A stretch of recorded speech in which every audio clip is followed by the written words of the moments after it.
Hi, my name is John Harrow. I'm a third year teacher at Crawford High School, and I primarily teach 10th grade English now.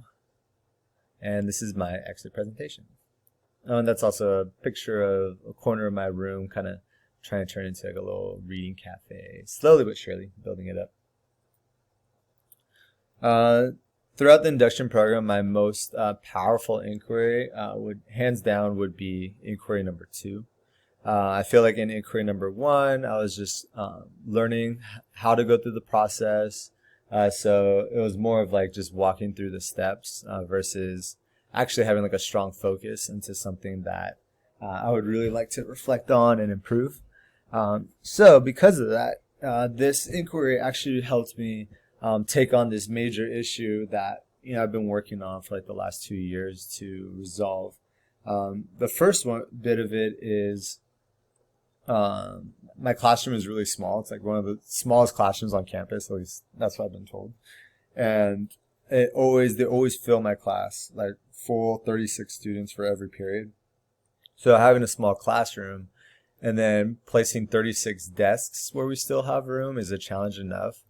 But then when the students are actually seated in those desks and, need that extra space to sit back or whatnot, it really takes away like any kind of mobility, or even room for like activities. Most activities I have to take outside because, the desks are so cluttered. Like even if I were to move them to the sides or whatnot, it's still, it just completely just takes over the classroom. So, in my second inquiry, my main focus was talking about getting all students to engage. Like every year, like most classrooms, there's always that one or a handful of students that are the only ones responding to anything, and it's awesome because it helps like your lesson move more smoothly.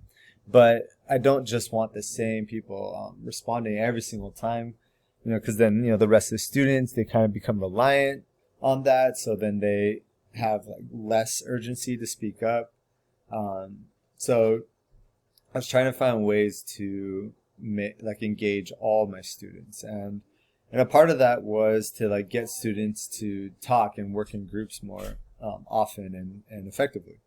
And so when I talk about the arrangements of students, it's about not just clustering all like the high achievers together, or not letting the social students in class like all sit together and work in groups together, because it really just keeps the quiet people quiet. Like they don't have any reason or need to speak up. Or no, well actually not. So like they're all all the social people are in their group. So then I'll have all the quiet people in separate groups, and then no one would speak up. So then they end up just sitting there for the whole time that they should be collaborating or discussing, because they're just relying on the other more talkative groups to participate and speak up. So I started moving students around slowly, and like in a way where it wasn't like obvious that I was moving them because they're high achieving versus low achieving or whatnot. So I tried to create creative ways, like doing group assignments where we would move to different seats to like complete that activity, and so they would sit there until we would finish the activity if it took the day or a couple days. So it helped to kind of move them around and then see, okay, well, when they worked with this group, they actually were contributing more or doing something, and then when they're working with this group, they weren't talking or no one was talking. And so just reflecting on that process, I finally like started seeing results on how like pairing up the more talkative ones, or the ones that are encouraging to work, with the quieter ones, obviously, it had a positive effect.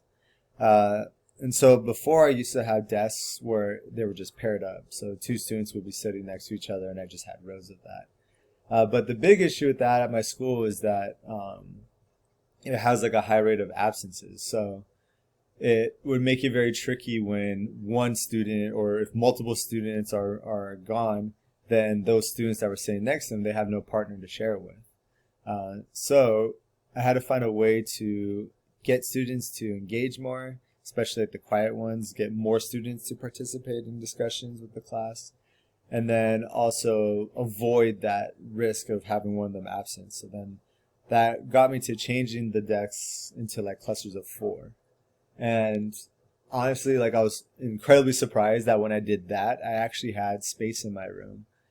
Since we had these clumps, so like, chunks of the classroom you have to walk around, but we actually had like open, spacious pathways to walk, and then it freed up space in the front of my classroom too, because desks weren't pushing up on there, so I can make my room a little bit more cozy versus just desks.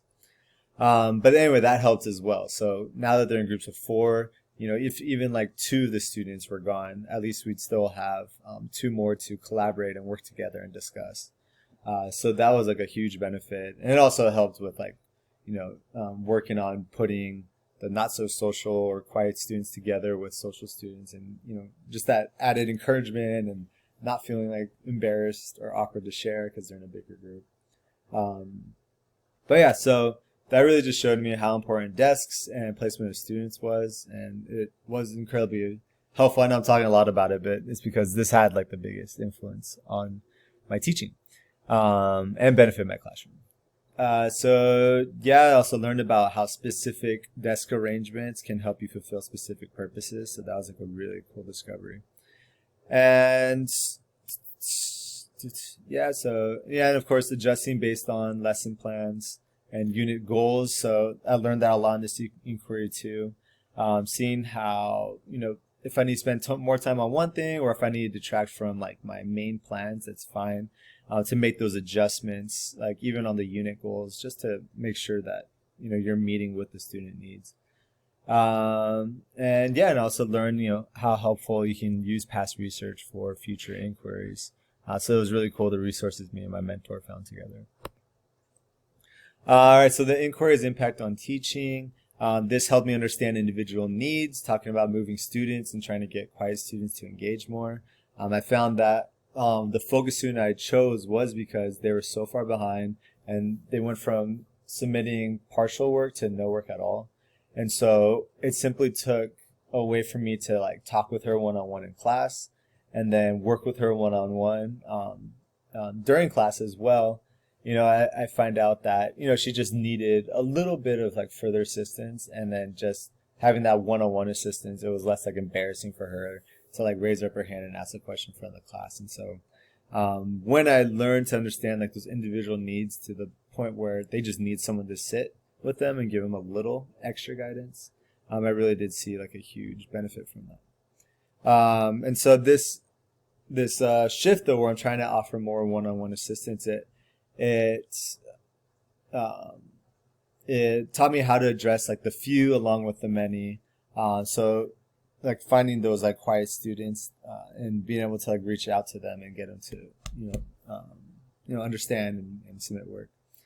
I also learned about how changing up strategies can increase success, especially if you're able to offer options and varieties of activities and such like in the middle of the lesson plan. It's really helpful. And so benefits of focus student, like I said before, like the importance of one-on-one instruction and finding ways to fit it in lessons, because I know it could take a lot of time, but there are ways where you can still do this without falling back in your planning and lessons. Also the value of circling class. It's really hard to not get stuck in the habit of just standing in front of the class, to present the information, ask questions, and, run the class.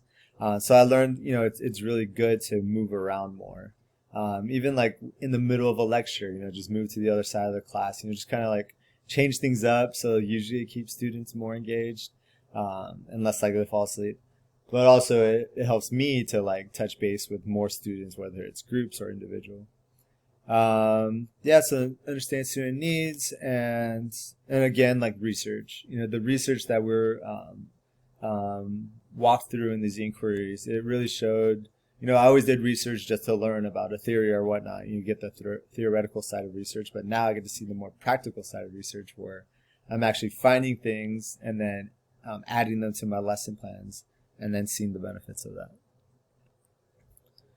So the most influential aspect, hands down, was my mentor, Alyssa Dyke. Shout out to her. She's just young and super excited about education, and she's super helpful. She always was there to, provide resources if I was stuck. She would help like go over all the work and help me plan for the next week's work at every meeting we had. She was always just made herself like very available, and when she would show up, it wasn't simply just her advising me, but she would actually, work with me on certain things that, I needed like extra support on, and it really just made this whole process that much easier and enjoyable. It wasn't frustrating more than it was just like doing work towards specific goals, and so she really helped keep it that way too by helping resolve any confusions I had. Also, like I said before, shifting from theoretical to practical support. I think just for me, the credential program was just so theory based, and like there's nothing preparing you for like being in the classroom. And so going through this induction program, honestly, I feel like this should be how they do it during the credential program, because it's so beneficial just to be like teaching while actively looking up theories and strategies and practices, because yeah, you can memorize it, but until you do it in person, like with an actual class, like you're never fully going to be ready for that. So getting that practical support while teaching, getting this type of support was really awesome. I also learned that focus questions are not just for students, that developing focus questions for myself is very helpful for me to give the proper guidance and knowing like the goals and how I'm going to get my students there. So just questions in general, I learned a lot about the benefits of simply asking a question in the right way. Also, you learn finally how to use the data analysis. I always use like the data I collect from my students' work, just as a means to understand, where's the classroom, and then after this inquiry, I learned, okay, wow, when you like collect data and you do the math, like the percentages and the math of that really like helps with the whole reflection, and applying percentages to different strategies that you use was really cool to kind of learn how it's beneficial, and then see how I can adjust it for future classes, or maybe I like realize I have a class that's very similar to a class I had a year or two ago. Then I have like this data now that kind of shows me, oh, okay, cool, like this type of classroom, this strategy would be like most beneficial, or these options would really help with the lesson planning and their learning.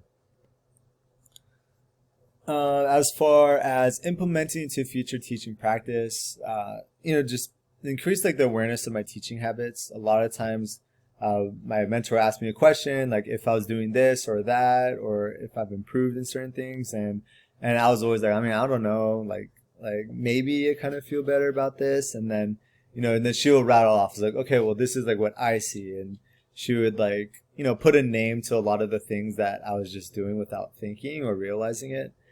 So having like a mentor there to like highlight certain things that she sees in my teaching, it really shows, or it really opened my eyes to like how I can pick up on these things, become more aware of my teaching habits. And so she like told a lot about me that, I didn't realize I was doing in my classroom. I was just kind of doing it, automatically, but then it's like, okay, well, what am I doing? And so she helped me just basically name that. Also tracking growth based on informed adjustments. So this is like the whole data analysis. I would do a study on some strategy, and then I would make an adjustment based on what I saw. And then if I saw improvement, awesome, I'll continue pushing in that direction. If I don't, then I could just kind of retract and try a different approach. Teacher collaboration was huge for this too. I only drew closer with these two other English teachers in my department. We've become a really strong collaborative team, and we look for opportunities together, not just in the classroom, but we also support a lot of each other outside the classroom. Like we run clubs together. So like building that relationship and collaboration has been awesome. And locating valuable resources. Once again, my mentor, like A+ superstar. She loves her research. She loves her curriculum building, and she really showed me a lot about that and how to enjoy it and how it can be like fun and ambitious. Also, just continually building my arsenal of strategies. I'm still a new teacher, so I'm still, building that up. And lastly, anticipating student needs with data analysis, using percentages to help guide my future instruction. And that is all for my presentation.